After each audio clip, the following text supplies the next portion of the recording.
Chers amis panafricains, chers amis africains, peuple d'Afrique d'ici et d'ailleurs, je suis Herman le Patriote et dans cette vidéo, c'est vrai qu'il est tard puisque il fallait patienter pour pouvoir écouter le capitaine avant de se prononcer.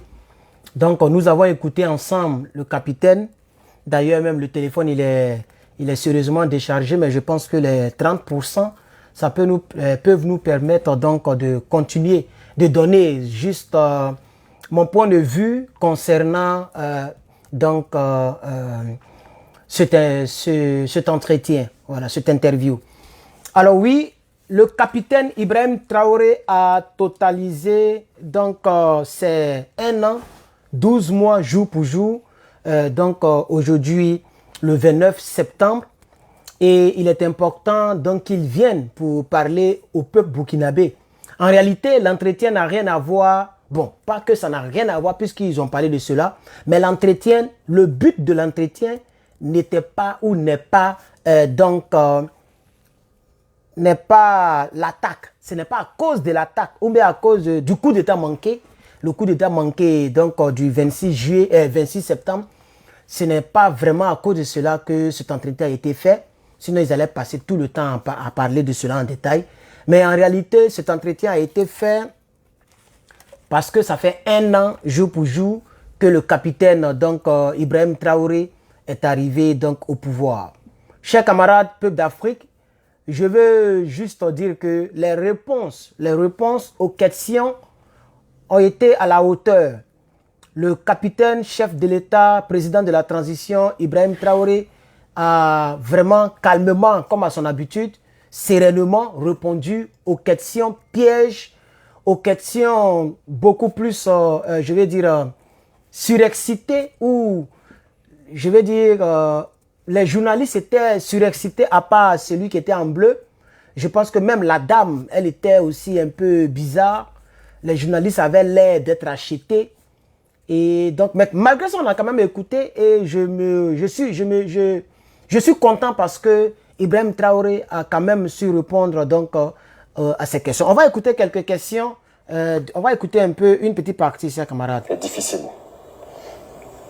Nous avons une lutte à mener contre l'impérialisme. Et l'impérialisme, ce n'est pas uniquement ceux qui sont à l'extérieur, c'est surtout les valeurs locaux sur place. Ce sont des choses que nous vivons depuis le premier jour. Mais bon, on s'était dit que c'est logique. Lorsque nous nous sommes révoltés, 2 mois, 3 mois, certains peuvent ne pas être contents. Jusqu'à 6 mois, on observait. Mais à un moment donné, il faut que les gens arrêtent. Ça continue, on a mis en garde plusieurs fois. Et ben, on ne peut pas concevoir qu'1 an après que le peuple ait choisi son itinéraire, que nous sommes dans une nouvelle configuration, que des gens s'opposent à cela. C'est-à-dire que c'est la tolérance zéro désormais contre toute personne qui s'aventurerait à déstabiliser votre pouvoir. Ne dites pas notre pouvoir, je dirais toute personne qui voudrait... Alors, le journaliste, vous voyez comment est-ce qu'il articule la question et c'est très bien la reprise, hein, je veux dire le recadrage. Il a recadré le journaliste en disant ne dites pas notre pouvoir. Voilà, la tolérance zéro dont tu parles, c'est une effectivité. On ne va pas permettre à ce que quelqu'un vienne faire du n'importe quoi au Burkina Faso. Mais ce n'est pas notre pouvoir, c'est le pouvoir du peuple. Et c'est donc la quiétude du peuple. Vous voyez? Donc toute personne qui viendra troubler cette quiétude pendant que le peuple burkinabé a déjà choisi son itinéraire, c'est-à-dire combattre l'impérialisme, essayer de reconquérir le territoire. Et nous qui sommes au service de ce peuple, nous sommes l'armée du Burkina, nous sommes au service de ce peuple. Le peuple nous a confié une mission. Tant que cette mission n'est pas encore finie, nous ne baisserons pas. Parce que ils ont essayé de mettre le monsieur au pied au mur en lui parlant des élections. Est-ce qu'il ne va pas quitter? Il a été clair. Et je pense que je suis d'accord à 300% sur ce point. Tant que le pays sera traumatisé par des djihadistes, il n'y aura pas d'élection. On ne fait pas d'élection dans un pays en guerre. Je pense que certains pays à côté savent de quoi je parle. Un pays qui est en guerre, traumatisé par des individus en armes, on ne fait pas d'élection. Voilà. Et je veux profiter ici pour donner mon point de vue concernant le Mali, puisque je n'ai pas donné mon point de vue, vu que le temps me manque tellement. Monsieur Assimi Goïta a reporté les élections sans aucune date. Voilà. Moi, je pense que pour l'instant, tant que les pays ne sont pas encore bien tranquilles et qu'il y aura toujours des djihadistes pour tuer les gens, les militaires doivent rester au pouvoir. Et je pense que les Nigériens l'ont compris. Il y a une dame nigérienne qui a dit, et je l'avais dit à maintes reprises avant de l'écouter, elle a eu à dire que les militaires au Niger peuvent rester au pouvoir autant que cela est possible. Tant qu'ils veulent qu'ils restent au pouvoir pour que tous les petits problèmes soient réglés d'abord. Maintenant, les civils peuvent venir diriger leur pays. C'est de ça qu'il s'agit. Voilà. Avec les civils, on a échoué pendant 60 ans, chers camarades. Depuis les indépendances, avec les civils, on a échoué. Les civils n'ont pas le courage de dire la vérité aux gens. Les civils n'ont pas le courage de dire à Toubabou de quitter nos territoires. Il a fallu les militaires pour chasser l'armée française au Mali, chasser l'armée française au Niger, parce qu'ils sont déjà en route. Et puis ça a été le cas au Burkina. Voilà. Donc il faut que les gens comprennent que ces militaires-là sont là pour faire ce que le peuple leur demande. Et ils ne sont pas prêts à pouvoir obtempérer par rapport aux intérêts des anciens ministres, des anciens hommes politiques qui voudraient venir prendre leur fauteuil et pour pouvoir avoir des gros ventes. J'ai vu un ministre du sport dans un pays, j'oublie un peu le pays, qui ne pouvait même pas chuter la balle. Il était tellement gros, il a fait comme ça, il a loupé la balle et il est tombé avec son gros ventre. Hein? Voilà, des DG de port, d'aéroports, des impôts qui s'enrichissent pendant que le peuple meurt, pendant que le peuple souffre. Donc, je suis d'accord avec Ibrahim Traoré sur ce fait-là, chers camarades. Je suis d'accord là-dessus. Maintenant, parce que le truc fait 1 heure et je pense que j'ai fait l'effort de filmer la vidéo, même s'il y a eu beaucoup de choses. Mais la vidéo est toujours sur ma page et elle va donc elle va gangréner les réseaux sociaux d'ici les heures qui arrivent ou d'ici demain. Vous pourrez accoster la vidéo et la regarder totalement, intégralement, j'allais dire. Mais je ne peux pas vous faire écouter la vidéo. Je vais juste essayer de dire ce que j'ai retenu. Concernant le cas de la Côte d'Ivoire, le président burkinabé est resté un peu sceptique. Il n'a pas voulu en parler. Il est resté diplomate. Voilà, il est resté trop diplomate là-dessus. Hein? Mais il a dit une phrase qui m'a plu. En disant que les autorités burkinabées n'ont rien dit concernant le cas de la Côte d'Ivoire. Par contre, les autorités de la Côte d'Ivoire ont dit beaucoup de choses concernant notre pays, le Burkina Faso. Cette partie me plaît. Parce que souvent, je pense que c'est pour dire qu'on a entendu, on a vu ce qu'ils ont dit, mais on n'a pas répliqué, on n'a rien dit. Ça ne veut pas dire qu'ils sont faibles. Lui seul sait pourquoi il le dit. Mais je pense que c'est une bonne stratégie. Hein, c'est une bonne stratégie de pouvoir ignorer un peu d'abord les détails et se concentrer sur ce qui est important. Je pense que pour l'instant, pour le Burkinabé, ce n'est pas Dramane Ouattara ou bien un Big Togo qui va dire quelque chose et puis le Burkina va s'embraser. Hein? Actuellement, le Burkinabé a un problème sérieux, c'est la reconquête du territoire. Comment reconquérir son territoire. Hein? Dans le même interview, il a parlé de Koumbri. Vous avez vu que j'ai fait une vidéo où j'avais dit qu'il y avait un endroit qui a été pris par Koumbri depuis 3 ans. Aucun militaire burkinabé ne pouvait mettre ses pieds à Koumbri parce que depuis début 2021, Koumbri était sous le contrôle djihadiste. Depuis 2021. Hein, vous voyez? Et de 2021 jusqu'en 2023, personne ne pouvait aller à Koumbri tellement que c'était devenu la ville, hein, la capitale de ces terrors-là. Mais quand Ibrahim Traoré est venu, lui et ses hommes, ils sont allés framponner là-bas et ils ont planté le drapeau du Burkina. Jusqu'à présent, Koumbri est entre les mains des forces de défense et de sécurité du Burkina Faso. Donc ça, c'est déjà un exemple et un exploit concernant ces 1 an qu'il est là. Et je pense que ce que les autres n'ont pas pu faire, il a eu à faire cela. Et moi, ça me va droit au cœur. Ça me plaît. Le cas de la Côte d'Ivoire, puisque Dramane, il est très dangereux. Et j'aimerais que... Je pense qu'il est très intelligent et qu'il sait ce que je vais dire. Je parle du capitaine lui-même. Que le capitaine ne sous-estime pas Alassane Dramane Ouattara. La partie, j'aimerais, si c'est possible qu'on m'écoute, que les gens prêtent vraiment attention à ce que je vais dire. c'est parce qu'il n'a pas encore eu une belle occasion. Il a dit, en Côte d'Ivoire, les gens l'ont sous-estimé. Les gens ont dit, oh, il a parlé comme ça, oh. Les gens ont oublié. Un certain 2002, ils sont venus mettre en application ce qu'ils avaient dit il y a longtemps. Il a dit, on ne va pas attendre 5 ans pour aller aux élections. S'ils font tout, on va tout niagami dans le pays là. C'est resté comme ça jusqu'à... On a vu ce que ça a donné. Des milliers de personnes sont mortes à cause de sa venue. Parce qu'il avait dit. Et il n'a pas vraiment attendu 5 ans. Puisque Gbagbo Loro est venu au pouvoir en 2001. Un an plus tard, ils ont frappé. En 2002, ils ont frappé. En septembre 2002. Nous sommes en septembre encore. Hein. En septembre 2002, ils ont frappé. Donc, je veux dire que la manière dont il a esquipé la question de Côte d'Ivoire, il a essayé d'être diplomate. Il a même dit leur bon nom. Je cite, il a eu à dire que oui, la Côte d'Ivoire nous a aidés. La Côte d'Ivoire est un pays frère. La Côte d'Ivoire nous a donné des armes, nous a donné des équipements pour nous aider, etc., etc. Mais ce qui concerne l'implication de Dramane, il n'a rien dit, il a été diplomate.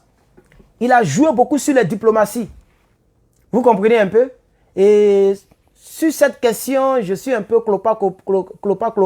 Je ne suis pas à l'aise. Je ne suis pas à l'aise parce que je suis sûr que Alassane Dramane Ouattara est impliqué de loin ou de près. Forcé. Il a un petit grain de sel dans cette histoire qui a voulu se dérouler le 26 septembre de ce mois. Le 26 de ce mois.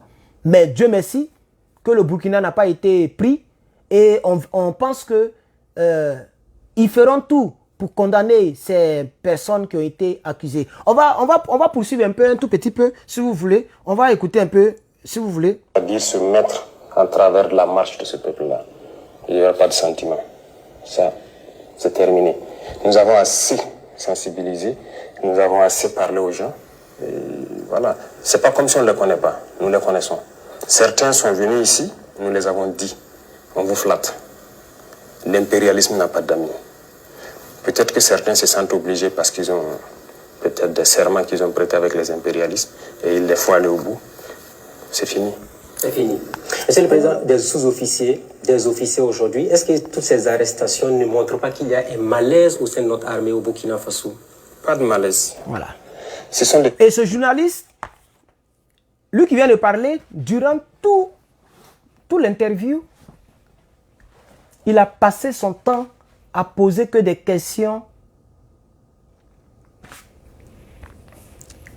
négatives. Et je n'ai jamais compris sa manière de poser les questions. Bon, il dit ici,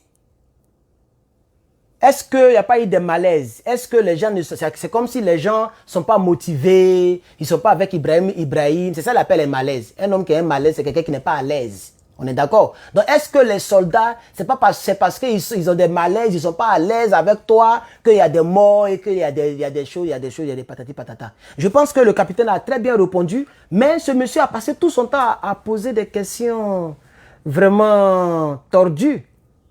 Vous voyez? Et arrivé à ce moment de l'émission, vous allez voir que le capitaine a commencé à le regarder, il a commencé à sourire. Oui, le capitaine a commencé à sourire.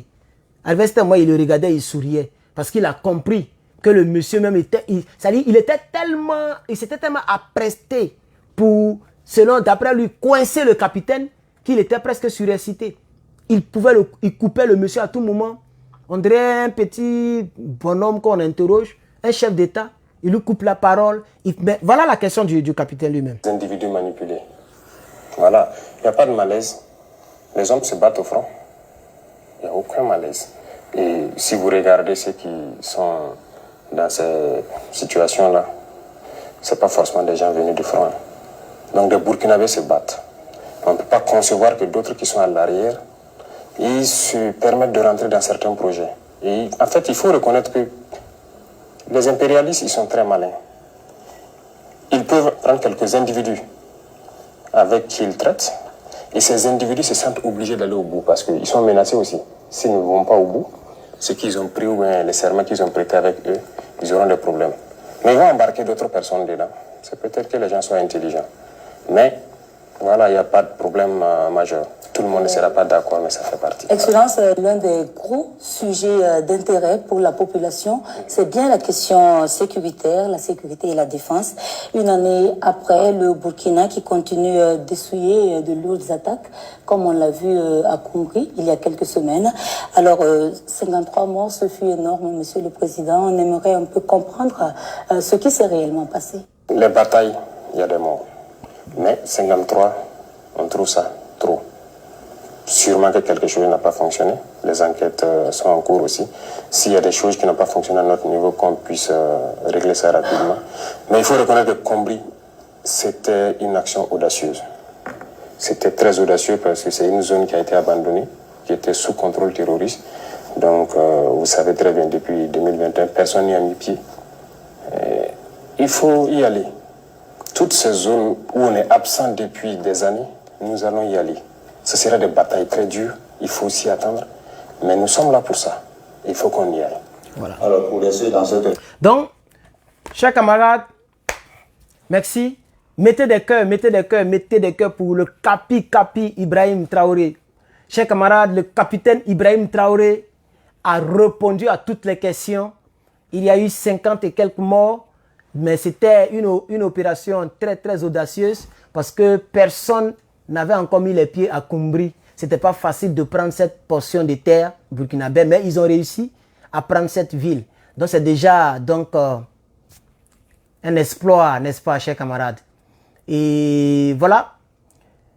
Je pense que concernant le coup d'état manqué du 26 de ce mois, pour ceux qui n'ont pas regardé la partie, parce que je n'ai même pas bien vu la partie dans cette vidéo, après je vais bien regarder, peut-être que j'ai été en retard.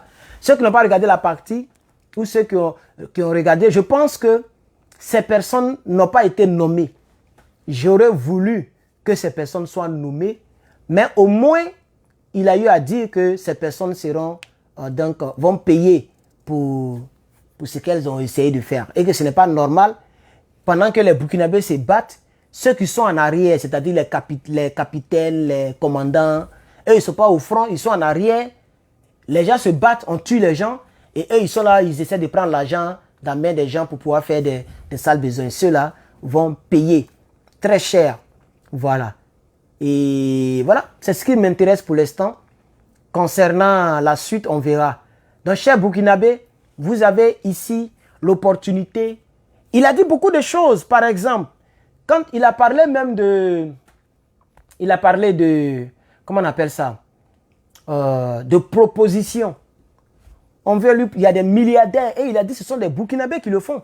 Des milliardaires burkinabés qui sont venus le voir pour lui proposer de l'argent. Il faut signer tel papier et c'est à vie. Si tu as signé, tu as 10% ou 5% sur tout ce que ça va rapporter à vie. Vous voyez, si le capitaine, c'est pourquoi il a dit que si tu veux diriger ces États et que tu penses à ton avenir, tu ne peux pas diriger ces États. Tu ne peux pas normalement ou très bien diriger les États. Tu seras un corrompu. Mais si tu passes à ton avenir, ils vont toujours t'avoir. C'est l'argent qui parle. Quand on te dit, bon, faut nous vendre telle portion de terre, comme ça se passe en Côte d'Ivoire. Toute la Côte d'Ivoire est vendue entre les mains des autres. La Côte d'Ivoire, là, ça n'appartient même plus au peuple de Côte d'Ivoire. Ce qu'on appelle les Ivoiriens abusivement. Donc, c'est la même chose que les milliardaires burkinabés sont allés proposer aux jeunes capitaines. Voilà. Donne-nous tel coin, il faut signer tel truc. Tu as 5% pour toujours. Mais s'il signe, il est milliardaire à vie. Il est milliardaire. Mais il ne peut pas accepter. Il a même donné un exemple d'un hôpital qui devrait vendre entre les mains des lobbies. On les appelle le lobby, les milliardaires. OK? Et maintenant, les milliardaires vont prendre cela pour faire de cela l'hôpital privé où les Burkinabés vont aller payer cher pour se soigner. Il a refusé. Il a refusé de signer le papier, de vendre le truc, de donner le truc aux gens. Il a appelé au secours les Burkinabés, les bonnes volontés. Ils ont pris un peu dans la caisse. Ils ont réhabilité l'hôpital. Et les cancers des seins, comme il a si bien dit, cancers des seins, etc., c'est soigné gratuitement là-bas. Les Burkinabés vont se soigner moins cher et pour d'autres choses gratuitement. Voilà. Donc, c'est un bon président. Moi, je pense que jusqu'à preuve du contraire, le président, le capitaine était un bon président. Donc, cher Burkinabé, vous avez votre capitaine Sankara qui est revenu mais avec un autre visage et un autre corps et une autre voix. Ne laissez pas ce capitaine, ne l'abandonnez pas. Il compte sur vous.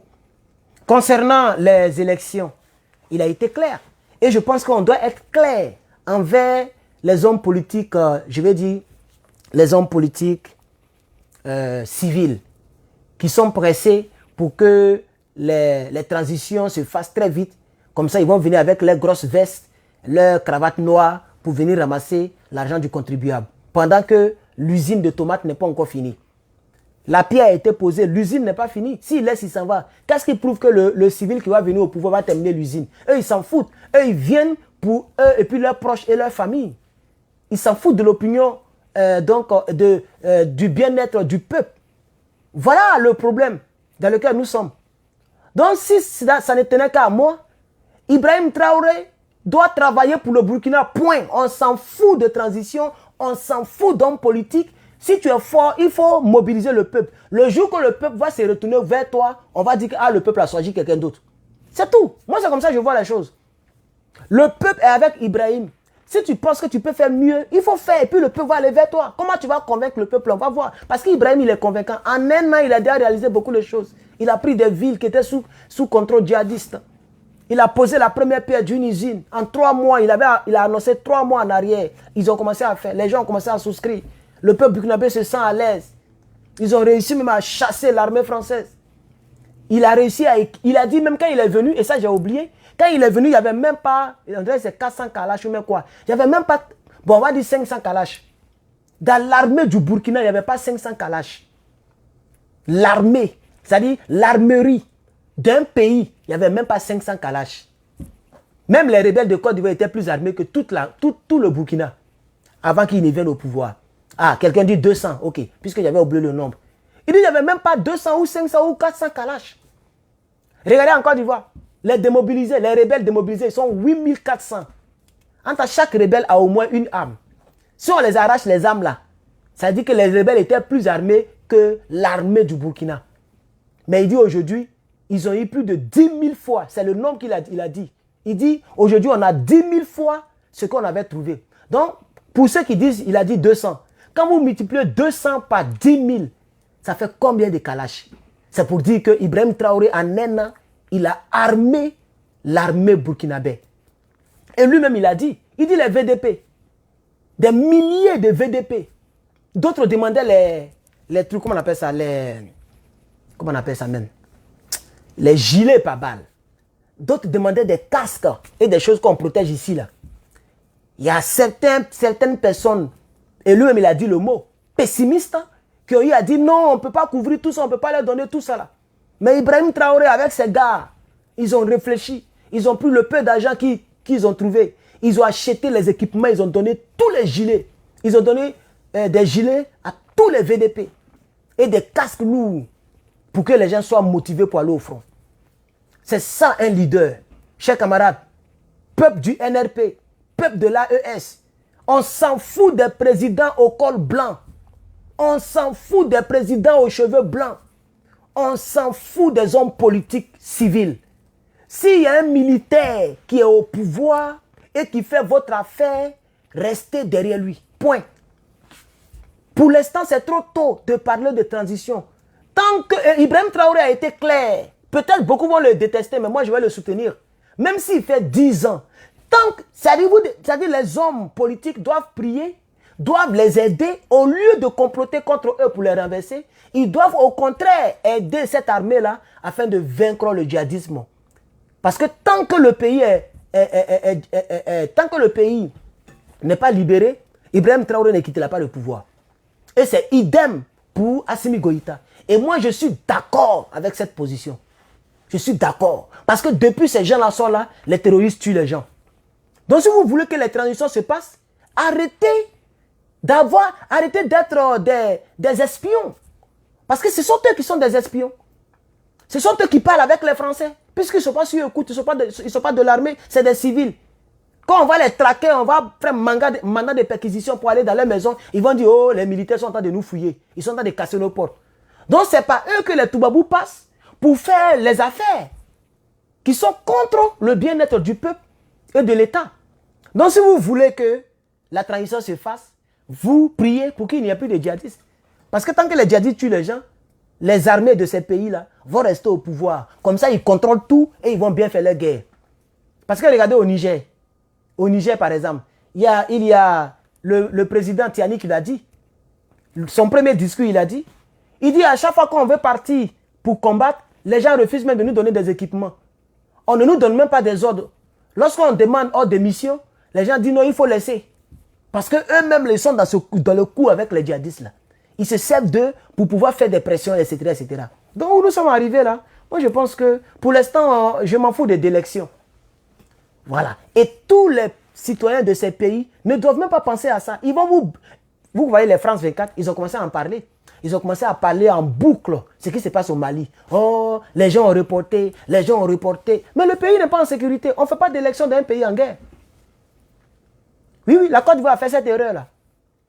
La Côte d'Ivoire a fait cette erreur. Regardez ce que ça a créé. Et là-bas, c'est calme parce que ce n'est pas djihadiste, c'était rebelle. Et ils voulaient prendre le pouvoir. Ils ont pris le pouvoir et ils se sont calmés. Puisqu'ils vont faire la guerre contre qui encore? Ils ne vont pas faire la guerre contre leurs propres gars. Mais chez vous, c'est djihadisme.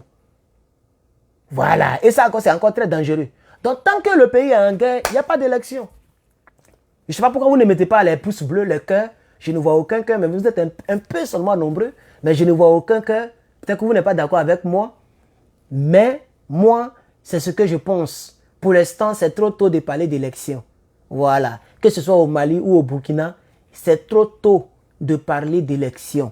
Laissez Assimi Goïta, il va armer votre pays, il va travailler dans votre pays. Point.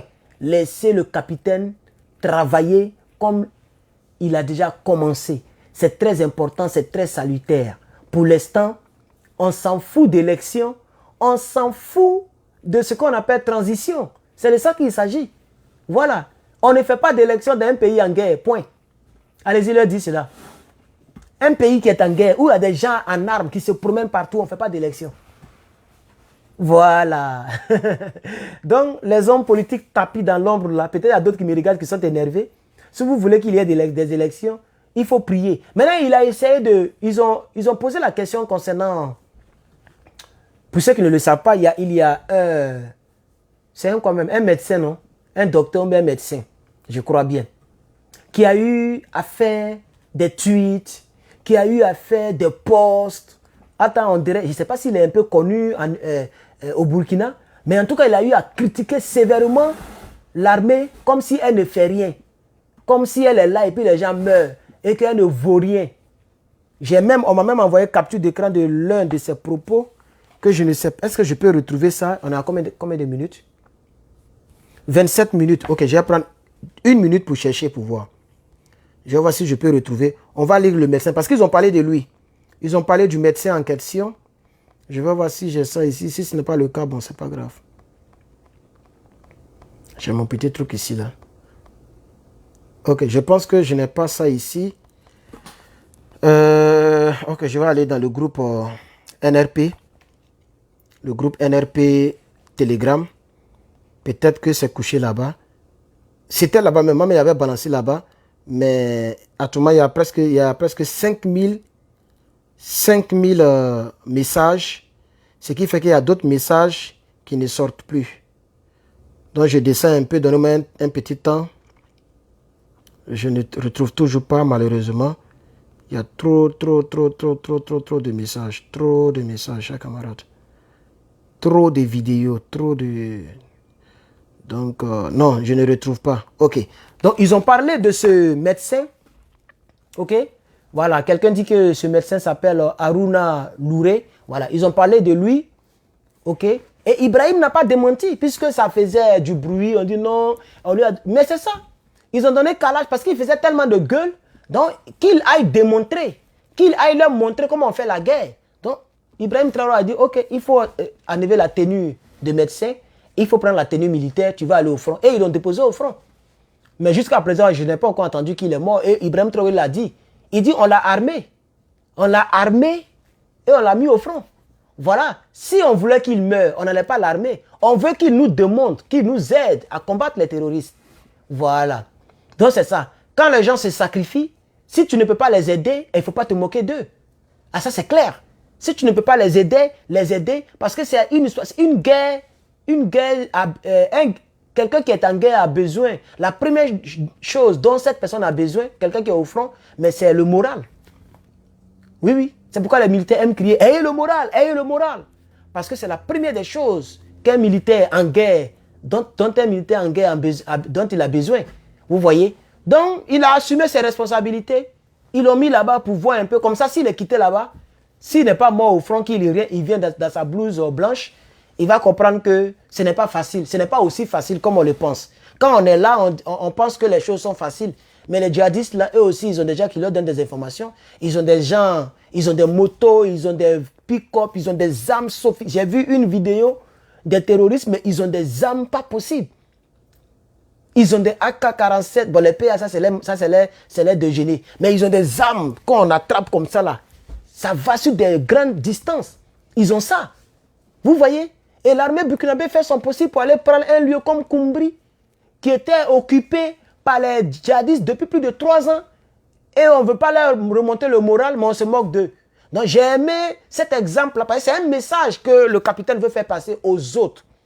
Tu vois, non? C'est-à-dire les gens qui sont très connus au Burkina, qui sont des hommes publics, c'est un message qu'il lance à ces personnes. Si vous ne nous soutenez pas, fermez-la. Parce que si vous ne nous soutenez pas, que vous vous moquez de nous, on risque de venir vous chercher pour vous mettre au front. C'est un message. Je pense, c'est comme ça que je vois la chose, chers camarades. Voilà. Alors, de quoi il a parlé encore? Je pense que j'ai quand même... bon, il a parlé de l'usine de tomates. Et là, il a parlé de la prison. Et ça, je lui tire vraiment mon chapeau, le Capi-Capi. Il dit, lui, il déteste la prison. Il dit emprisonner quelqu'un parce qu'il a volé un mouton, lui donner 5 ans, d'autres même 10 ans, à cause des bouteilles de gaz. Il dit, mais lui, il n'est pas d'accord. Mais les textes de loi, le code pénal du Burkina Faso prévoit des condamnations pour ce genre de crimes. Un mouton, ça coûte combien? Si c'est trop, c'est 100 000. On ne peut pas priver un père de famille de ses enfants et de sa femme.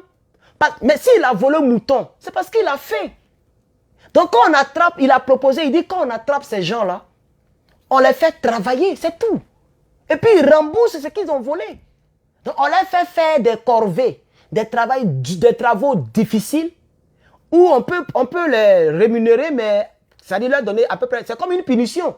C'est-à-dire, si tu pour être servante chez moi ici, je peux te payer $50 ou bien $100 par mois, c'est un exemple, $100 par mois. Et toi, tu es une fille, tu as volé quelque part, on t'a attrapé. Le gouvernement américain, pour te punir, on dit, bon, va travailler chez Herman, il va te payer $5 par mois. C'est un exemple. Donc, c'est à peu près une corvée. Donc, tu vas travailler chez Herman. Il te paye $5 par mois et tu vas rembourser les $100 que tu as volés. Donc, c'est une punition. Mais cette manière de punir ne prive pas la jeune sœur de ses droits ou bien de sa famille. Elle est capable de s'occuper de son enfant, mais elle aura un salaire minime parce qu'il faut qu'elle paye pour ce qu'elle a fait. Ça, il faut qu'on mette ça dans les livres. Il n'est pas comme Draman Ouattara. Draman Ouattara, tu as critiqué, on te met en prison. Voilà, Peter, il est en train de mourir. Peter n'a pas volé. Il a simplement fait vidéo. Il a fait écouter les trucs de radio. Mais si vous voulez punir, ce n'est pas Peter, on punit. Pour un pays qui se veut sérieux, on interroge Peter pour qu'il donne le général ou bien l'officier. Parce que les radios là, les trucs radiophoniques là, c'est les officiers qui écoutent. C'est les officiers qui ont les talkie-walkie. Voilà, un simple gars comme ça ne peut pas avoir talkie-walkie, il ne peut pas avoir les écoutes. C'est les officiers qui écoutent et qui donnent les ordres. Vous voyez? Donc sûrement c'est un officier de l'armée qui lui a filé les écoutes. Vous voyez? Mais aujourd'hui, jusqu'à présent, Peter est en prison. Tout le monde l'a oublié. Mais il est en train de souffrir en prison. Vous voyez? Mais il n'a pas fait grand chose. On peut le punir autrement. Ici aux États-Unis, il y a des punitions où tu payes l'argent, par exemple. Oui, oui, il y a des punitions, tu payes. Ça y est dans le code. Il y a un sénateur, un gouverneur, un sénateur, c'est un sénateur. Lui et sa femme, on les a scellés ici aux États-Unis. Je ne sais pas si c'est Virginie ou bien quoi là, un sénateur de là-bas. Qu'est-ce qu'ils ont fait? Ils travaillent avec les faussaires, les trafiquants ou bien quoi là. Et les gens lui ont donné, donc, les gens ont donné donc des lingots d'or, une Mercedes AMG, on dit conversible, une Mercedes décapotable et puis l'argent en liquide. On les a attrapés. On devrait les déférer. Mais dans la loi américaine, il y a certaines choses où tu peux payer au lieu de faire prison comme ça. Ils ont payé, on dirait la femme a payé, je sais pas, sa femme a payé une somme, lui-même il a payé une somme. Donc au lieu de les déférer, les gens payent la somme et puis ils sont là, ils sont toujours là. Vous voyez maintenant, non? Voilà. Donc c'est ce genre de choses-là on doit mettre dans les lois africaines. Vous voyez? Parce que Ibrahim Traoré m'a épaté la partie lorsqu'il a dit qu'il n'aime pas la prison. Priver quelqu'un de ses droits parce qu'il a volé bouteille de gaz. Il dit qu'il y a d'autres moyens de punir. Vous voyez, il a même dit qu'il y a plus de 10 000 prisonniers au Burkina qui n'ont même pas encore été jugés. Mais ils sont en prison. C'est-à-dire même comme Draman là, ça existe au Burkina. Sous l'air des présidents au col blanc. Au col blanche. Donc voici un peu les propositions du capitaine. Et je pense que c'est ça un homme, un être humain. C'est ça un être humain. Lui, il science. Voilà. Il dit la prison est faite pour les criminels. La prison est faite pour les criminels. C'est ce qu'il a dit. Pas pour des fautes. Ou pour des erreurs. Ou bien pour des choses. Pour des criminels. Et il a même donné un exemple. Quelqu'un qui tue, c'est un criminel. Quelqu'un qui vole beaucoup d'argent qui ne lui appartient pas. C'est-à-dire l'argent du peuple. Les détournements là. Ça, c'est des crimes.